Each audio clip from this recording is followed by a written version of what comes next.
જ્ઞાનની પ્રક્રિયા બતાવે.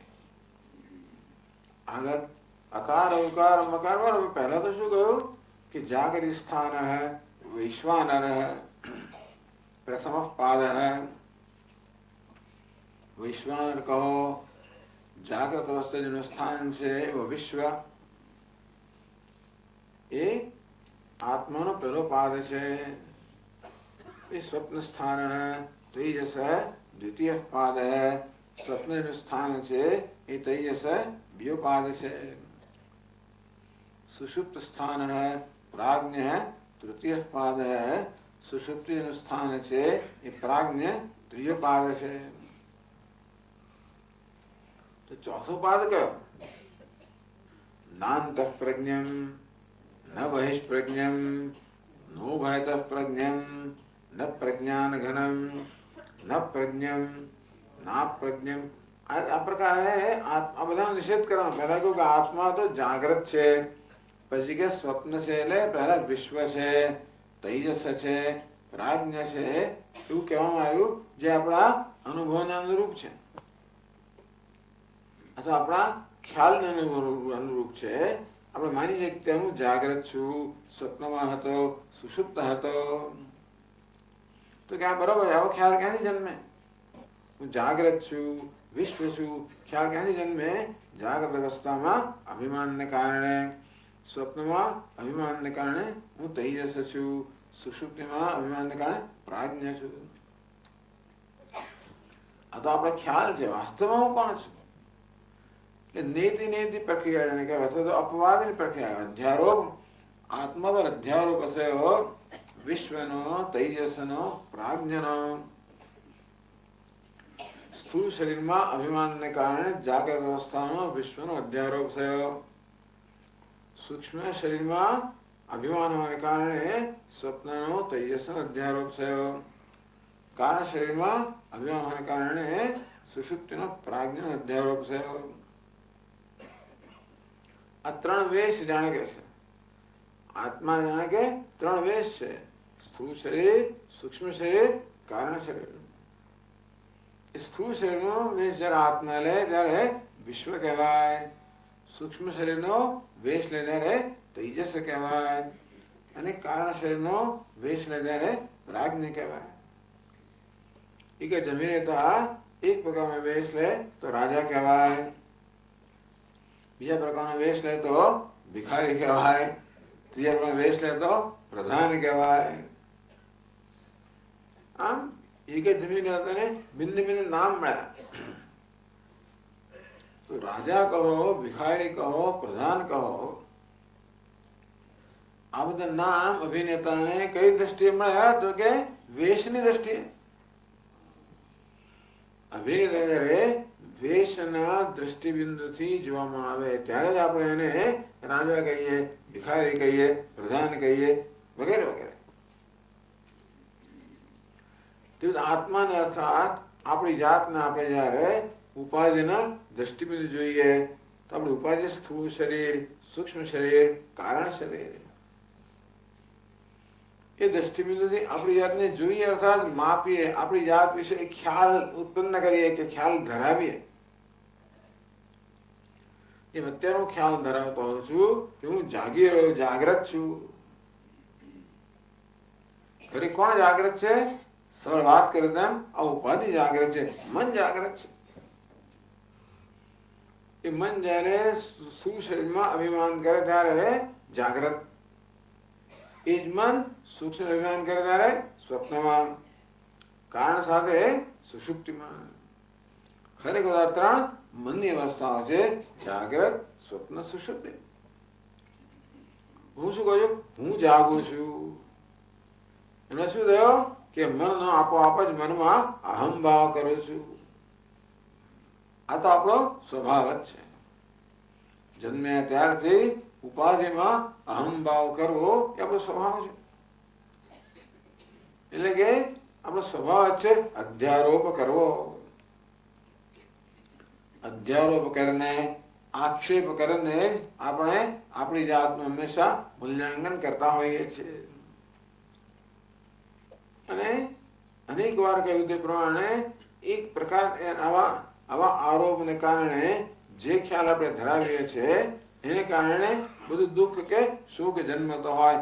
સુખ આત્માને ક્યારે પણ ન હોય, પણ વિશ્વને હોય.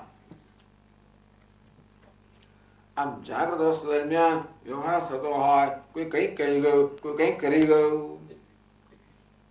આ બધી અસર થાય. કોને થાય છે? વિશ્વને થાય. સ્વપ્નમાં પણ એવું જ ધંધો ચાલે. સ્વપ્નમાં પણ આપણા આપણું જગત સર્જીએ, પણ ત્યાં કોઈ કહી જાય ને કંઈક કશું કરી જાય, એવું થાય સ્વપ્નમાં પણ. સ્વપ્ને સજીવા સુખ દુઃખ ભોગતા. સ્વપ્નમાં પણ જીવ સુખ દુઃખ ભોગવે છે. એક સુષુપ્તિમાં આવું કશું થતું નથી. ત્યાં કોઈ સંસાર હોતો નથી, એટલે દુઃખ રૂપી સંસાર નથી આવતો. પણ સંસારનું મૂળ તો ત્યાં હોય છે. અજ્ઞાન જે સંસારનું મૂળ છે એ તો સુષુપ્તિમાં હાજર જ છે. એટલે આ પ્રકારે પોતાની પર અધ્યારોપ કરવાને કારણે, પોતાની જાતને આ વેશથી માપવાને કારણે બિચારા જીવાત્મા દુઃખી થાય છે. જે દુઃખ પડતું હોય એ ભિખારીને પડે. નાટકની અંદર દુઃખ કોને પડે? ભિખારીને પડે, પ્રધાનને પડે, રાજાને પડે. બધા લોકોને સુખ દુઃખ હોય. રાજા થવાથી આપણે દુઃખથી મુક્ત થઈ જતા હોઈએ તો ક્યાં પ્રશ્ન રહ્યો? તો બધા વડાપ્રધાન બની જાવ. ભાઈ કાજી ક્यों दुबला, सारे गांव की चिंता. ક્યાંય સુખ નથી. કશું બનવાથી સુખ મળે નથી આવતું. કોઈ જાણવાથી સુખ મળે, બનવાથી નહીં. પણ એ સુખના દુઃખના પ્રકાર બદલાય. ભિખારી બિચારાને 1 રૂપિયા ના મળે તો દુઃખી થાય, ને પેલાને કરોડ રૂપિયાના દુઃખી થાય. પણ દુઃખી થવાના કારણ તો બધે હોય જ છે. એટલે ઉપનિષદ શું કરે? અપવાદ કરે છે. આપણને આપણા વાસ્તવિક સ્વરૂપનો ઉપદેશ કરે છે.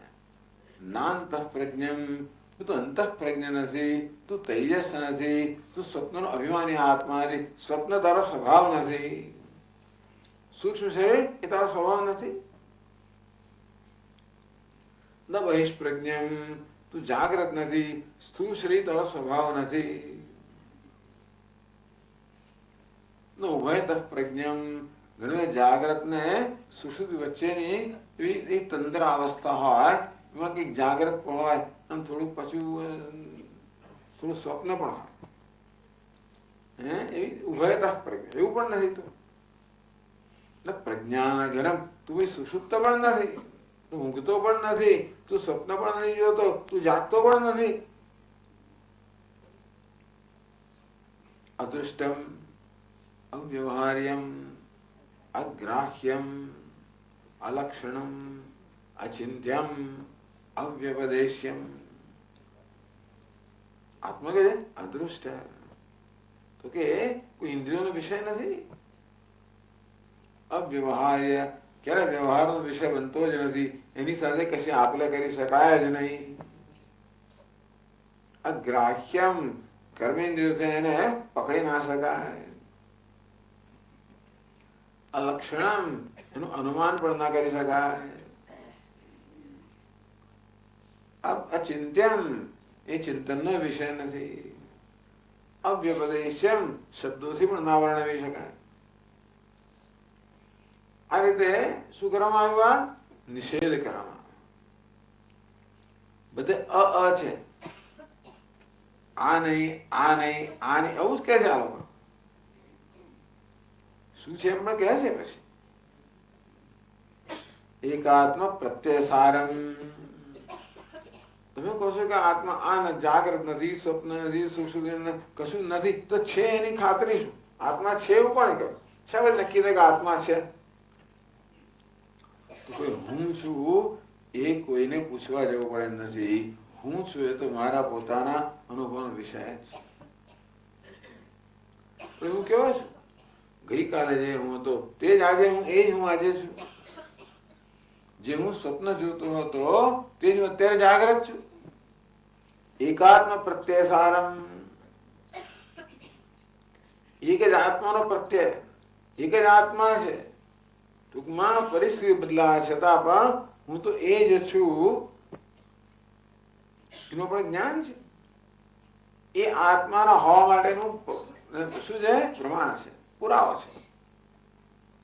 આત્મા છે, હું છું, એ વાતનો પુરાવો શું? તો કે કેટલાક લોકો કે તમે ક્ષણિક છો, કે નહીં, ગઈકાલે જે હતો તે જ આજે છું. ટૂંકમાં બધા સંજોગો બદલાયા કરે, પણ હું તો એનું એ જ છું, એની મને ખબર છે. આટલી દરેકને ખબર છે ને કે એ જ છું. ગઈકાલે જે ખુશી હતો, બપોરે જે દુઃખી થયો, રાત્રે જે હસતો હતો, સવારે જે રડતો હતો, વગેરે વગેરે, એ હું જ છું. એ હું કેવાય પ્રપંચોપશમમ. એ બધો પ્રપંચનો ઉપશમ થઈ જાય, બધા દુઃખનો, શોકનો, દ્વૈતનો ઉપશમ થઈ જાય, શાંત થઈ જાય, નિવૃત્ત થઈ જાય. અર્થાત બધા પ્રપંચ વગેરેનો, દ્વૈત વગેરેનો, સુખ દુઃખ વગેરેનો, બધા સંસાર વગેરેનો, એને પર હું છું. શાંતમ, બધા પ્રકારના અનર્થથી મુક્ત. શિવમ, જે કલ્યાણ સ્વરૂપ, આનંદ સ્વરૂપ. ચતુર્થમ, હું તો ત્રણ નથી, હું વિશ્વ નથી, હું તેજસ નથી, હું પ્રાજ્ઞા નથી. ચતુર્થમ, ચોથો છું. આ ચોથો પણ એક જોવા જેવી વસ્તુ છે. આપણે ચાર વ્યક્તિઓ છે, ચાર હસ્તીઓ છે. એક છે રાજા, બીજો છે પ્રધાન, ત્રીજો છે ભિખારી, ચોથો છે અભિનેતા. ચાર થયા ને? એટલે આપણે ચા પીવડાવ્યો તો કેટલા કપ જોઈએ?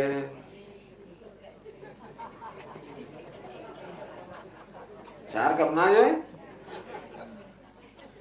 પેલો અભિનેતા ચા પીએ એટલે રાજાએ પણ પી લીધી, ભિખારીએ પણ પી લીધી, પ્રધાને પણ પી લીધી.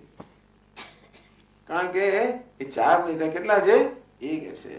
એટલે કે આ ચાર ચોથિયાઓ, એક ચતુર્થાંશ, એ બધા ઉમેરી કેટલા થાય? એક થાય. પુરત્રે ક્રીડયસ્ય જીવઃ તતઃ સુજાતમ સકલમ વિચિત્રમ. આ ત્રણ પુરીમાં જે ક્રીડા કરી રહ્યો છે એ તો સમગ્ર જગતનું અધિષ્ઠાન છે. આત્મા સવિજ્ઞેય. હવે જે આત્મા છે એને આ પ્રકારે જાણવું જોઈએ. આ ઉત્તમ અધિકારનો ઉપદેશ કરવામાં આવે. પછી આ ઉપદેશ પ્રાપ્ત થવા છતાં જેને આ જ્ઞાન ન થાય એને વડે આ કરવામાં આવે. જ્યાં સવારે ચર્ચા કરી એને કે તું આમ વિલય, પેલી છે બાધની પ્રક્રિયા, આ શું છે? લયની પ્રક્રિયા. યોગ, યોગી લય કરે, વેદાંતિન બાધ કરે. એ લય કી સામાન્ય વસ્તુ નહીં, પણ છતાં જુદી વસ્તુ છે.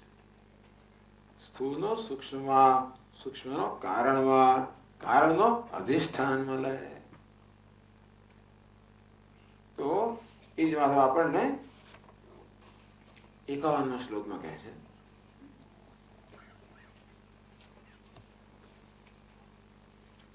મકારમપ્યાત્મનિ ચિદ્ઘને પરે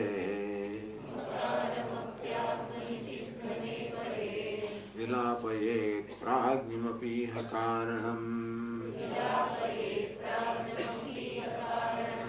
સોહમ પરમ બ્રહ્મ સદા વિમુક્તિમદ વિજ્ઞાન દૃંગમુક્ત ઉપાધિતો મલઃ.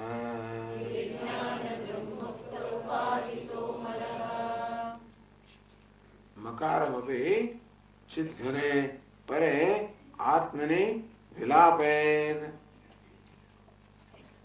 મકારમપી એ પ્રાજ્ઞમ, એ કારણમ. મકાર એટલે પ્રાજ્ઞ, બરોબર ને? અકાર એટલે વિશ્વ, ઉકાર એટલે તેજસ, મકાર એટલે પ્રાજ્ઞ. સ્થૂળ, સૂક્ષ્મ, કારણ, જાગ્રત, સ્વપ્ન, સુષુપ્તિ. તો એ મકારનો પણ તો ઓમ ઓમ, આમ ઓમ બોલીએ ને એટલે અકારનો ઉકારમાં, ઉકારનો મકારમાં લય થઈ ગયો. ઓમ ઓમ એ મકારનો ક્યાં લય થઈ જાય? બંને ઓમકાર વચ્ચે જે પેલો ગાળો છે ને, જેની કોઈ માત્રા નથી, જેનું કોઈ માપ નથી, જેની કોઈ વિશેષતા નથી, જે નિર્વિશેષ છે. અકારમાં વિશેષતા છે, ઉકારમાં વિશેષતા છે, મકારમાં વિશેષતા છે, જાગ્રતમાં વિશ્વમાં વિશેષતા છે, તેજસમાં પ્રાજ્ઞમાં વિશેષતાઓ છે. આ લયમાં શું થાય છે કે ઘણી વિશેષતાવાળો વિશ્વ ઓછી વિશેષતાવાળા તેજસમાં લીન થઈ ગયો. એથી ઓછી વિશેષતાવાળા પ્રાજ્ઞમાં લીન થઈ ગયો. એ છેવટે વિશેષ નિર્વિશેષ અમાત્રામાં ચૈતન્યમાં લીન થઈ જાય. જતો રહે. એટલે ઓમ ઓમ ઓમ એ પ્રકારે મનમાં ઉચ્ચારણ થતું હોય ત્યારે આ પ્રકારે જો કેવી રીતે આ અકારનો ઉકારમાં, ઉકારનો મકારમાં લય થઈ જાય છે, અને છેવટે એ મકારનો કેવી રીતે શાંતિમાં નિર્વિશેષમાં લય થઈ જાય છે. તો આપણું તાદાત્મ્ય કોની સાથે? એ નિર્વિશેષ સાથે. તો એ વિલાપે પ્રાજ્ઞમ ચિત ઘને પરે વિલાપે. તો વચ્ચેનો ગાળો છે કેવો છે? ચૈતન્ય છે, નિર્વિશેષ છે. પર એટલે સર્વથી અતીત છે, અધિષ્ઠાન છે. આ ત્રણ કેવા છે? અધ્યારોપ છે, મિથ્યા છે. પેલો રાજા અને ભિખારી અને પ્રધાન કહેવાય મિથ્યા છે. સાચો કોણ છે? અભિનેતા સાચો છે. અને તેથી એ સરનો વિલય થઈ ગયો છે માં જે સાચો છે, જેનો પાદ ન થઈ શકે, જેનો આગળ વિલય ના થઈ શકે. પેલા ક્યાં વિલય કરો? બસ એ વિલયનું કેવું છે? અવધિ થઈ ગઈ.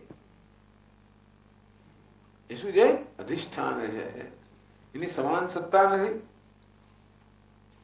આકાર ઉકાર મકાર કહો, વિશ્વ તૈજ પ્રાજ્ઞ છે, એ બધાની વ્યાવહારિક સત્તા છે. પણ જે અમાત્ર છે એ કેવી છે? પારમાર્થિક ચિત ઘને પરે. એનો કોઈ વિશેષ નથી, એ કશા પર આધારિત નથી. આ આકાર ઉકાર મકાર વિશ્વ તૈજ પ્રાજ્ઞ બધા એમના વેશ પર આધારિત છે. એટલે પેલો રાજા ભિખારી પ્રધાન વેશ પર આધારિત છે. જેથી એ પ્રકારનું નામ એમને મળે નહીં. પણ અભિનેતા કશા પર આધારિત નથી. પેલા એના પર આધારિત છે, એ કોઈ પર આધારિત નથી. ચિત ઘને પરે વિલાપે. આમ પેલો ઓમકાર છે તાદાત્મ્ય. ઓમકાર એટલે સમગ્ર વિશ્વ, કે ઓમકાર એટલે મારું સમગ્ર વ્યક્તિત્વ. ઓમકારનો વિલાપ થયો, આ વ્યક્તિત્વનો વિલય થયો. ઓમકાર સાથે તાદાત્મ્ય કર્યું હોય એટલે પહેલા શું કહેવામાં આવ્યું? ઓમકાર સાથે તમારી જાતનો તાદાત્મ્ય કરો કે હું ઓમકાર છું. જે ઓમકારનો લય થઈ જાય એ મારો પણ લય થઈ જાય. લય થતો ઊંઘમાં લય ના થાય. લય શામાં થાય? ચૈતન્યમાં લય થાય. ચિત ઘને પરે વિલાપે પ્રાજ્ઞમપી યહ કારણમ.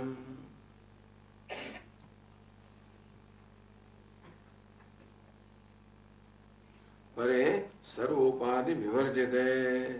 નિર્વિશેષ બધી ઉપાધિ, બધો વેશ કાઢી નાખ્યો. ચિત ઘને જ્ઞાન સ્વરૂપે આત્મની વિલાપે.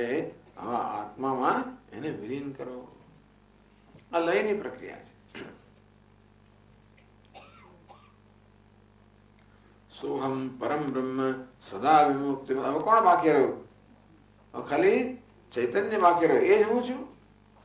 જે ચિત ઘન છે, પર છે, તે બધી વસ્તુ નિવૃત્ત થઈ ગઈ. તેથી જે ભૂમકાર વચ્ચેના જે ગાળો છે એ તો નિર્વિશેષ છે. પછી ઓમકારનો ઉદય જ ના થાય અને માત્ર એ નિર્વિશેષ જ રહી જાય. પરંતુ ઓમકાર શાંતિ, ઓમકાર શાંતિ, ઓમકાર શાંતિ, શાંતિ, ઓમકાર શાંતિ, ઓમકાર શાંતિ, ઓમકાર શાંતિ, શાંતિ, શાંતિ. સોહમ પરમ બ્રહ્મ સદા વિમુક્તિમત. સદા વિમુક્તિમત શું કહે છે? હું તો પરમ બ્રહ્મ છું જે સદા મુક્ત છું. ન કેનાપી ધર્મેણ બદ્ધમ, કોઈ ધર્મ કે વિશેષતાઓ બંધાયેલો નથી. બધી વિશેષતાઓથી, બધા ધર્મથી, બધાથી મુક્ત છું. મારામાં કોઈ વિશેષતા નથી.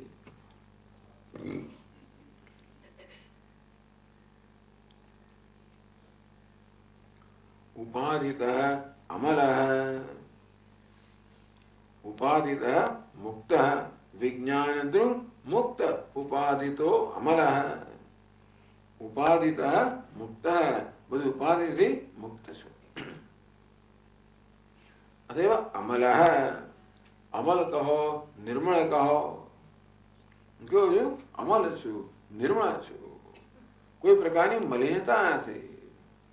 આગળ કહ્યું ને, અજ્ઞાન કહો, અજ્ઞાનમાંથી જન્મનારા કામ કર્મ, આ કોઈ પ્રકારની મલિનતાથી રહિત છું. હું નિર્મળ છું, નિત્ય શુદ્ધ છું. કેવું છે? વિજ્ઞાન દૃક. કેવું છે? વિજ્ઞાન દૃક. તો વિજ્ઞાનની દ્રષ્ટિ ધરાવનાર, આ જ્ઞાનની દ્રષ્ટિ ધરાવનાર હું સદા નિર્મળ છું, નિત્ય શુદ્ધ બુદ્ધ છું. આ પ્રકારે કેવી રીતે યોગી, કેવી રીતે આ લયની પ્રક્રિયાથી પણ પોતાનું જ્ઞાન પ્રાપ્ત કરે. એટલે અહીં તો કહેવામાં આવ્યું કે આ રીતે લયની પ્રક્રિયાથી પણ આ યોગી આ રીતનું જ જ્ઞાન પ્રાપ્ત કરે. જે જ્ઞાન બાધની પ્રક્રિયાથી પ્રાપ્ત કરતો હતો એ જ જ્ઞાન યોગી આ લયની પ્રક્રિયાથી પ્રાપ્ત કરે.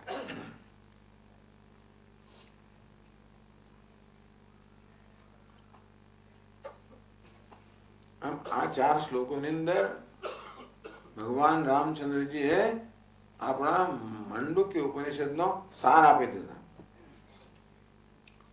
મુખ્યત્વે એ લયની પ્રક્રિયાનો સાર આપ્યો. ઓમકાર. આગળ જે આપણે વર્ણન કર્યું નાંતઃ પ્રજ્ઞમ ન બહિષ પ્રજ્ઞમ, એનું વર્ણન ના આવ્યું. પાછળના જે મંત્રો છે, પાછળ 5 જે મંત્રો છે જે આપણે સવારે વાંચ્યા,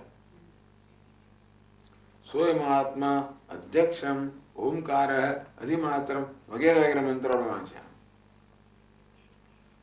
એ જે મંત્રો છે પાછળના, જેમાં ઓમકારની પ્રક્રિયાથી લય બતાવ્યો, એનું અહીંયા આગળ વર્ણન કરવામાં આવે.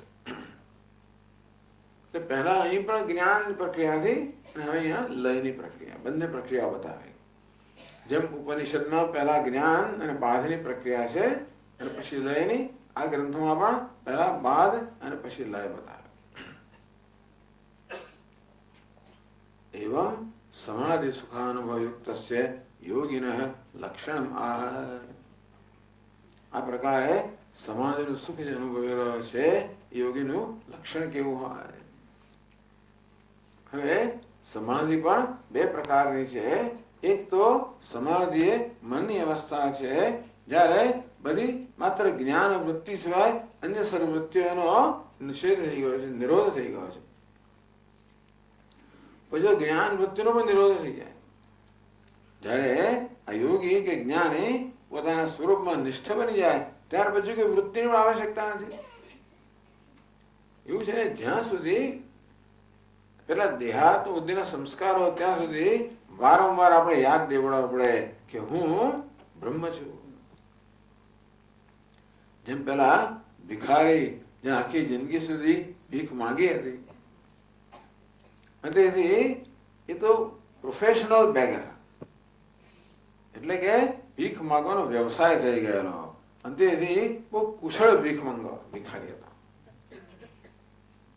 એવું કુશળ કોઈ પણ જગ્યાએ ભીખ માંગે તરત ક્યાં પહોંચી જાય, કઈ વહેંચતા હોય તો કેવું લઈ લે બીજા બધા કરતા આગળ જઈને. આવી જાતના 25 વર્ષો સુધી ટ્રેન થયેલો.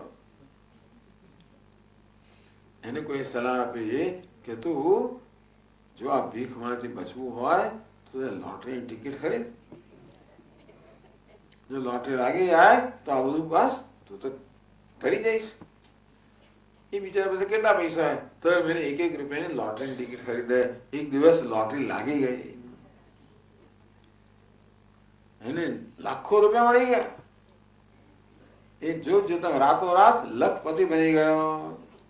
હવે બેંકના મેનેજરો એના ઘરે આંટા મારે. હવે તો એક નવી મોટી મોટર ગાડી આવી ગઈ, શોફર આવી ગયો, નવો મકાન આવી ગયું. હજી એને પોતાને ખાતરી થઈ નથી કે હું ધનવાન છું. આખી જિંદગી ભેખાઈ રહે ને એટલે શું કરે, એના કપડા આપડા એવા જ દેખ દે, લોકોને ખબર પડે કે જો હું કોણ છું. પહેલા તો એ નથી. પછી કારની ચાવી આમ ખખડાવતો જાય, ઘરની ચાવી ખખડકે આમ જાહેર થાય કે હું ધનવાન છું. એક વખત પોતાના શોફર લઈને એક મંદિરે દર્શન કરવા ગયો, મુંબઈમાં મહાલક્ષ્મી. આખી જિંદગી ત્યાં બેઠેલો એ મહાલક્ષ્મીના મંદિરની બહાર બેસીને ભીખ માંગી આખી જિંદગી. એટલે લક્ષ્મીજીની કૃપાથી ના લક્ષ્મી મળી ને. એટલે દર્શન કરવા ગયો. એ મંદિર તો ગલીમાં છે, અંદર સુધી ગાડી જાય નહીં. ગાડી રસ્તા પર તમારે ઉભી રાખવી પડે. શોફર ઉભી રાખી. શેઠ સાહેબ ઉતર્યા, શોફર પછી બારણું ખોલે, ઉતર્યા, ચાવી ખખડાવવા જાય, દેખાડતા જાય. માતાજીને દર્શન કર્યા.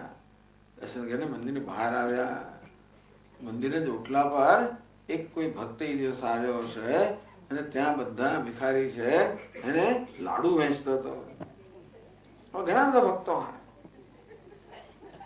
આટલો બધો ટોપલો હતો, બધા કડી લાડુ હતા અંદર.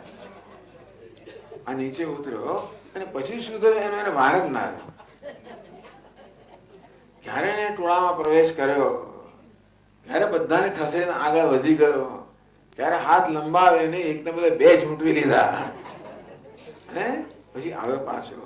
અને જે પોતાનો વિજય થયો એ કેવો પોતે બે લાડુ લઈ આવ્યો અને લાડુ ખાતો ખાતો આવી રહ્યો છે. પોતાની ગાડી નજીક આવ્યો ત્યારે ભાનમાં આવ્યો. શોફર એની સામે કઈ વિચિત્ર રીતે જોતો હતો. ત્યારે ખ્યાલ આવ્યો કે શું થયું. જો તારા માટે હું પ્રસાદ લાવે છું. કેવું થાય છે કે ભલે ધનવાન બન્યો પણ ભિખારી સંસ્કાર એટલા બધા ઊંડા છે કે જો તમે સાવધાન ન હોય તો પાછું ભિખારી પડું એના પર સવાર થઈ જાય. માટે આને નિધિ ધ્યાસન કરવું પડે. હું ધનવાન છું, હું ધનવાન, એના પેલો ભિખારી પણ આવે તરત હું ધનવાન છું એ પ્રકારની વૃત્તિ સ્થાપિત કરવી પડે. હવે જેટલા ભિખારી સંસ્કાર અંદર મૂળા હોય એટલા આ સંસ્કાર નવા સંસ્કાર પાડતા વાર લાગે. છેવટે દીર્ઘકાળ અભ્યાસ કરે આ પ્રકારના ધ્યાનનો હું ધનવાન છું, ધનવાન છું, ધનવાન છું. એક દિવસ એવો આવે કે પછી હવે ભિખારી પણ વૃત્તિ ઉઠતી જ નથી. હવે એ ધનવાનપણામાં સ્થાપિત થઈ ગયો. હવે એને ધ્યાન કરવાની જરૂર નથી. હવે જીવન એ મુક્ત બની ગયો. ટૂંકમાં કોઈ પ્રયત્ન વગર નિષ્ઠ બની ગયો. પહેલા છે ને એ ધનવાનપણા નિષ્ઠ બનવા માટે એને પ્રયત્ન કરવો પડતો હતો, ધ્યાન કરવું પડતું. હવે ધ્યાનના પરિણામે એ ધનવાનપણામાં નિષ્ઠ બની ગયો. એટલે પેલી જ્ઞાન વૃત્તિ હું ધનવાન છું એ વૃત્તિની પણ જરૂર નથી, પણ ચાલી ગઈ. તેવી રીતે આ જ્ઞાની પુરુષ પણ દેહાત બુદ્ધિ દેહમાં અહંભાવ કરવાના જે સંસ્કાર છે એને કારણે જો સાવધાન ન હોય તો વારંવાર દેહાત બુદ્ધિ સવાર થઈ જાય. એ જાણે કે જીવની એમ વર્તવા લાગે. પછી એકદમ યાદ આવે તો પાછું હું બ્રહ્મ છું, હું બ્રહ્મ છું. આવો દીર્ઘકાળ અભ્યાસ કરીએ અને અત્યારે હું દેહ છું એવા જેવા દ્રઢ સંસ્કાર છે એટલા દ્રઢ સંસ્કાર પડે કે હું બ્રહ્મ છું એવું સહજ બની જાય. ત્યાર પછી કોઈ પ્રકારના પ્રયત્નની આવશ્યકતા નથી. પછી હું બ્રહ્મ છું એવું યાદ રાખવાની જરૂર નથી, કારણ કે હું બ્રહ્મ થઈ ગયો. આમાં એક સરસ વસ્તુ એ છે કે જે બ્રહ્મ થવા માંગે છે એ બ્રહ્મ જ છે. સયો હવે તત્ પરમં બ્રહ્મ વેદ બ્રહ્મયો ભવતી. જે બ્રહ્મ બનવા માંગે છે એ બ્રહ્મ જ છે. એટલા માટે યાદ રાખવાની નહીં તો યાદ રાખવું પડે. હું બ્રહ્મ ના હોઉં અને બોલ બોલ કરું તો મારે આખો દાડો વિચાર કરવો પડે. એટલે ઘણી વાર આપણે દેખાવ કરતા હોઈએ ને પેલા ગુપ્તચરો બધા હોય, જાત જાતના વેશ લેતા હોય, અને હોય એને કદાચ જુદો વેશ લઈને પ્રગટ થતો હોય તો યાદ રાખવું હું કોણ છું, કારણ કે એનું સ્વરૂપ નથી. બ્રહ્મ તો એનું સ્વરૂપ છે, એટલા માટે કોઈ યાદ રાખવાની કે પ્રયત્નની જરૂર નથી.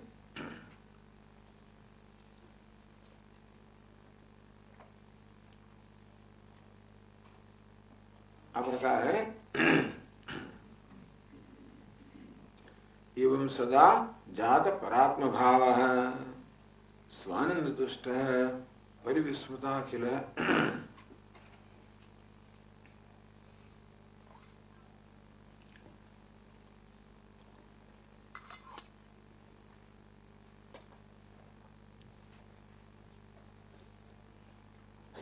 तो अभी आवा योगी नु वर्णन કરવામાં આવે છે. હવે આ યોગી કેવો છે? જેણે જ્ઞાનમાં નિષ્ઠા પ્રાપ્ત કરી છે. એટલે કે પેલી જે દેહાત બુદ્ધિ વગેરે છે, જે પેલા અજ્ઞાનના સંસ્કારને કારણે જન્મ્યા કરતી હતી, એમાંથી મુક્ત થઈ ગયો અને હવે પોતાના સ્વરૂપમાં એને સહજ પ્રતિષ્ઠા પ્રાપ્ત કરી છે. અને શાસ્ત્રમાં જીવન મુક્ત કહે છે. જીવંત છે ત્યારે જ મુક્ત છે. આપણે વાંચવું કે નહીં આ શ્લોક? નથી વાંચવું. બરાબર. તો ચાલો 52 श्लोक वाची काढ्या. एवं सदा जात परात्म भावनः स्वानंद तुष्टः परिविस्मृताखिलः आस्ते स नित्यात्म सुख प्रकाशकः साक्षात् विमुक्तो चलवारि सिन्धुवत्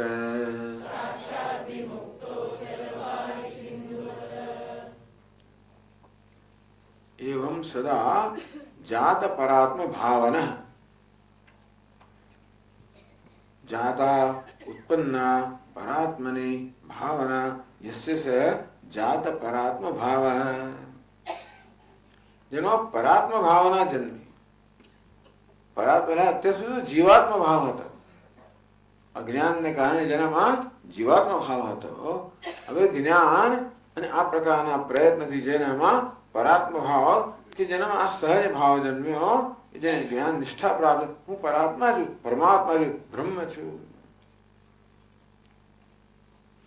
જીવ પરમાત્મા ઐક્ય અનુભવ સંપન્ન. તો જીવ અને પરમાત્માના ઐક્યમાં જે નિષ્ઠ છે એ કેવો હોય? એને લક્ષણ કહે છે. યોગીના લક્ષણમાં. જેવી રીતે ભગવદ્ ગીતામાં અર્જુન ભગવાનને પ્રશ્ન કરે, સિદ્ધ પ્રજ્ઞસ્ય કા ભાષા સમાધિસ્થસ્ય કેશવ સિદ્ધધિ કિમ પ્રભાષેત કિમાસીત વ્રજેદ કિમ. ભગવાન આ સ્થિત પ્રજ્ઞનું બીજા લોકો કેમ વર્ણન કરે છે? એ કેમ વ્યવહાર કરે છે? જ્યારે સંજોગો એની સમક્ષ ઉપસ્થિત થાય ત્યારે એ કેવો પ્રતિભાવ દાખવે છે? એ જયારે સંજોગો સમક્ષ જાય ત્યારે એનો વ્યવહાર કેવો, આચરણ કેવું હોય છે? અને કોઈ સંજોગો સાથે વ્યવહાર ન કરતો હોય ત્યારે એ પોતાની સાથે જ હોય ત્યારે એ કેવો હોય છે? આ પ્રકારના પ્રશ્નો અર્જુન કર્યા. ભગવાને એ સ્થિત પ્રજ્ઞના લક્ષણોનું વર્ણન કર્યું. એવું જ કંઈક વર્ણન અહીં આવે છે. તો સ્થિત પ્રજ્ઞના વર્ણનમાં ભગવાને કહ્યું આત્મનિએવ આત્મના તુષ્ટ. આ જ્ઞાની પુરુષ છે એ કેવો છે? તુષ્ટ, સંતુષ્ટ છે. કોનાથી સંતોષ છે ને? આત્મના તુષ્ટ. પોતાના વડે સંતોષ છે, પોતાનામાં સંતોષ છે, પોતાનાથી જ સંતોષ છે. જેને પોતાનાથી સંપૂર્ણ સંતોષ છે, જેને પોતાની સાથે કોઈ પ્રકારનો સંઘર્ષ રહ્યો નથી, જેને પોતાના માટે કોઈ પ્રકારનો અભાવ કે કોઈ પ્રકારની અસ્વીકારની કોઈ ભાવના કે વૃત્તિ રહી નથી, જે પોતાનો સંપૂર્ણ સ્વીકાર કરે છે, જે પોતાની સાથે પૂર્ણ સ્વસ્થ છે, જેના પૂર્ણ શાંતિ સ્થપાઈ ગઈ છે.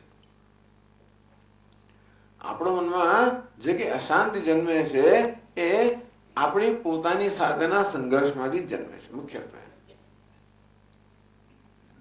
હું જયારે મારો પોતાનો સ્વીકાર ન કરું, મેં કહ્યું હું જયારે મારી જાતને જ પસંદ ના કરતો હોઉં, સ્વામીજી કે જે માણસ પોતાની પ્રેમ નથી કરતો એ દુનિયાને શું પ્રેમ કરવાનો હતો? તો ખબર ને, જે પોતાની સાથે પ્રેમ કરી શકતો હોય એ બધા સાથે પ્રેમ કરી શકે, પણ જેને પોતાની સાથે તકલીફ હોય એને બીજા સાથે તકલીફ હોવાની પૂરેપૂરી સંભાવના છે.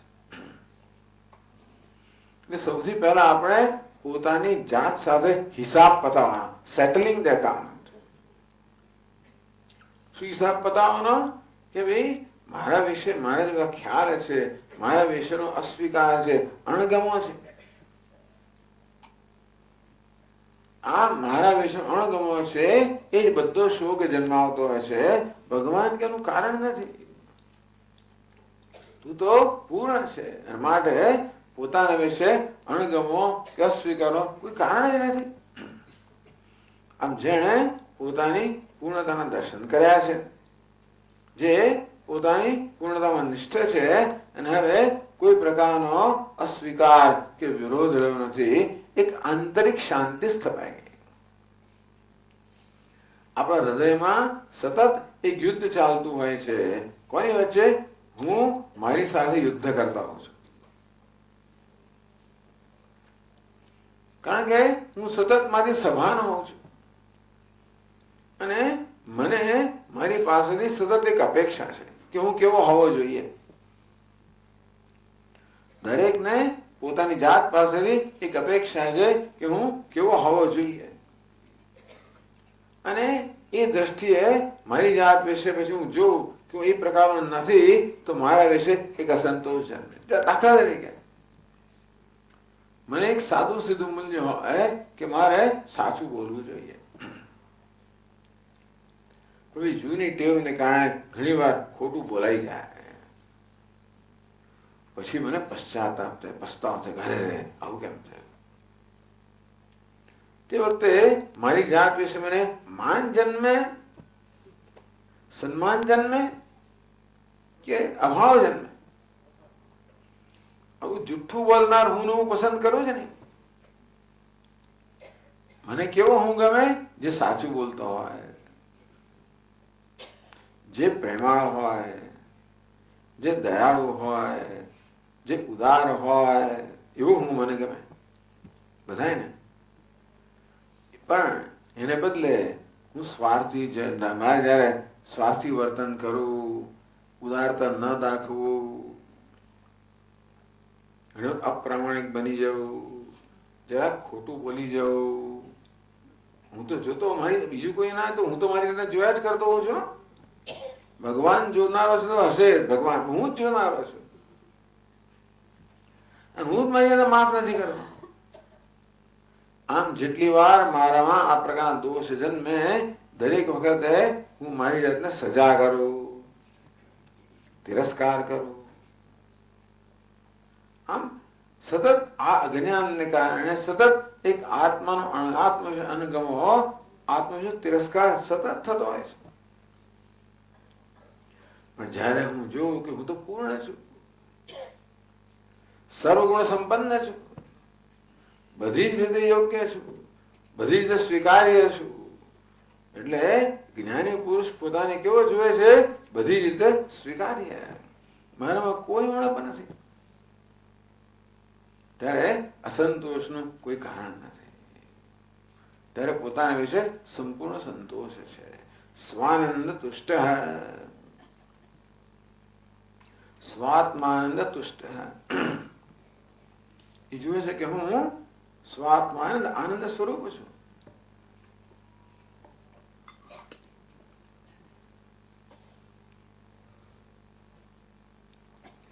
એટલે ભગવાન કહે છે આત્મનિવ આત્મના તુષ્ટ. તો શંકરાચાર્ય મહારાજ સમજાવે કે જ્ઞાની પુરુષ જે છે એ સંતુષ્ટ છે. શેનાથી? એને પેલો જે પરમ અમૃત પ્રાપ્ત થયું, જ્ઞાન રૂપી અમૃત પ્રાપ્ત થયું, આત્મારૂપી અમૃત પ્રાપ્ત થયું એનાથી સંતુષ્ટ છે. ટૂંકમાં એનો સંતોષ બહારનો કોઈ વિષયમાં નથી આવતો, બહારનો કોઈ કારણથી નથી આવતો. કેમ ખુશી છો? આ તો બહુ ખુશી દેખાવો છે. શું કારણ થયું? મને દીકરાને નોકરી મળી ગઈ. બહુ ખુશી દેખાવો છો આજે. શું? આજે તો કાગળ આવી ગયો. ટૂંકમાં આપણી ખુશી છે ને કારણે હોય, કશુંક બન્યું હોય તેને કારણે. કે કહેવાય નૈમિત્તિક સુખ. કોઈ નિમિત્ત હોય એને કારણે આપણે સુખ હોય છે. એવું કશું ના મળે ત્યારે આપણે મોડું પડેલું હોય, ચડેલું હોય, એવું કશું હોય.